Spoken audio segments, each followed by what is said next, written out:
আসসালামু আলাইকুম। প্রিয় চাকরি প্রত্যাশী ভাই বোনেরা আপনারা সবাই কেমন আছেন? আজকে আমরা আমাদের এই ভিডিওতে সাংস্কৃতিক বিষয়ক মন্ত্রণালয় থেকে প্রকাশিত হওয়া নতুন একটি নিয়োগ বিজ্ঞপ্তি নিয়ে বিস্তারিত আলোচনা করব। আপনি এই ভিডিওর মাধ্যমে জানতে পারবেন আপনি কিভাবে আবেদন করবেন, আবেদন করার শিক্ষাগত যোগ্যতা সমস্ত বিষয় A to Z আপনি এই ভিডিওর মাধ্যমে জানতে পারবেন। চলুন কথা না বাড়িয়ে মূল ভিডিওতে প্রবেশ করি। মূল ভিডিওতে প্রবেশ করার আগে আপনাদের কাছে একটি অনুরোধ, আপনি যদি আমাদের চ্যানেলে নতুন হয়ে থাকেন তবে আমাদের চ্যানেলটি সাবস্ক্রাইব করতে ভুলবেন না। আমাদের চ্যানেল বাংলাদেশ থেকে প্রকাশিত হওয়া সকল ধরনের নিয়োগ বিজ্ঞপ্তিগুলো নিয়ে বিস্তারিত আলোচনা করে থাকে। চলুন আমরা এবার মূল ভিডিওতে প্রবেশ করি। আপনারা এখানে দেখতে পাচ্ছেন যে গণপ্রজাতন্ত্রী বাংলাদেশ সরকার সাংস্কৃতিক বিষয়ক মন্ত্রণালয় প্রশাসন শাখা ২ বাংলাদেশ সচিবালয় ঢাকা থেকে এই নিয়োগ বিজ্ঞপ্তিটি প্রকাশিত করেছে। এখানে কিন্তু তারা মূলত ওভারঅল ৪টি পদে লোক নিবেন, ৪টি পদে লোক নিবেন। ১ম পদ হলো এখানে কিন্তু আপনাদেরকে অনলাইন আবেদন করতে হবে। আপনি অনলাইন ব্যতীত কিন্তু আপনি আবেদন করতে পারবেন না। ১ম পদ হলো ষাট মুদ্রাক্ষরিক কাম কম্পিউটার অপারেটর। এই পদে কিন্তু তারা মূলত ৪ জন লোক নিবেন। এগুলো মূলত গ্রেড ১৩ র একটি জব।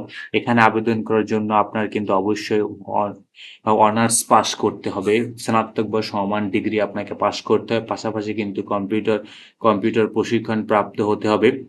কম্পিউটার প্রশিক্ষণ প্রাপ্ত হতে হবে এবং আপনার কিন্তু অবশ্যই ষাট লিপিতে কিন্তু মুদ্রাক্ষরিত সর্বনিম্ন ইংরেজিতে ৭০ এবং বাংলাতে কিন্তু ৪৫ থাকতে হবে এবং কম্পিউটার মুদ্রাক্ষরিত সর্বনিম্ন কিন্তু ইংরেজিতে ৩০ এবং বাংলাতে ২৫টি শব্দ টাইপ করার মতো কিন্তু আপনার যোগ্যতা থাকতে হবে। পাশাপাশি কম্পিউটার যে ওয়ার্ড প্রসেসিং সহ ইমেইল ও ফ্যাক্স ইত্যাদি পরিচালনার কিন্তু দক্ষতা, অভিজ্ঞতা কিন্তু আপনার থাকতে হবে।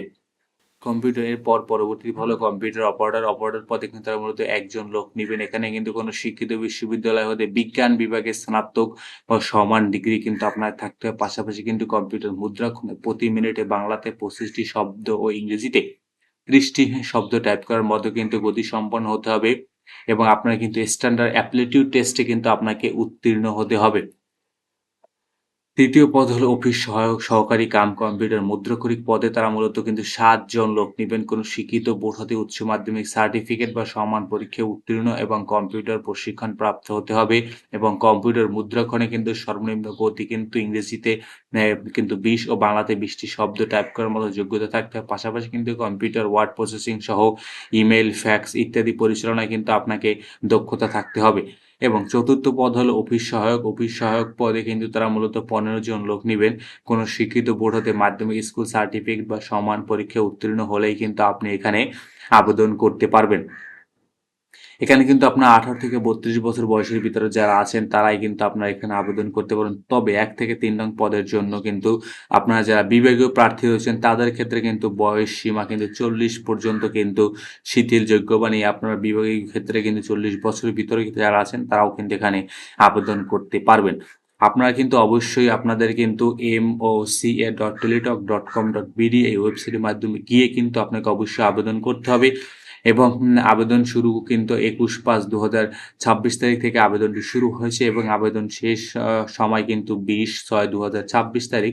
আপনারা যারা আবেদন করবেন এই সময়ের ভিতরে কিন্তু আপনাদেরকে আবেদন করতে হবে এবং আবেদন করার জন্য আপনার কিন্তু ১ থেকে ৩ নং পদের জন্য আপনার কিন্তু ৳১১২ কিন্তু খরচ হবে এবং পাশাপাশি যে আপনার বাকি যে ৪ নং পদের জন্য আপনার কিন্তু মাত্র ৳৫৬ খরচ হবে এবং আপনার আবেদনের সময় ছবির সাইজ কিন্তু ৩০০ এবং স্বাক্ষর কিন্তু ৩০০/৮০ পিক্সেলের হবে।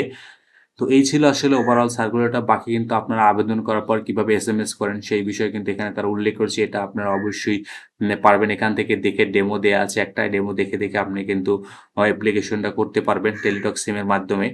তো ধন্যবাদ আপনাদেরকে এতক্ষণ আমাদের সাথে থাকার জন্য। আর আপনি এখনো যদি আমাদের চ্যানেলটি সাবস্ক্রাইব করে না থাকেন তবে আমাদের চ্যানেলটি সাবস্ক্রাইব করতে ভুলবেন না।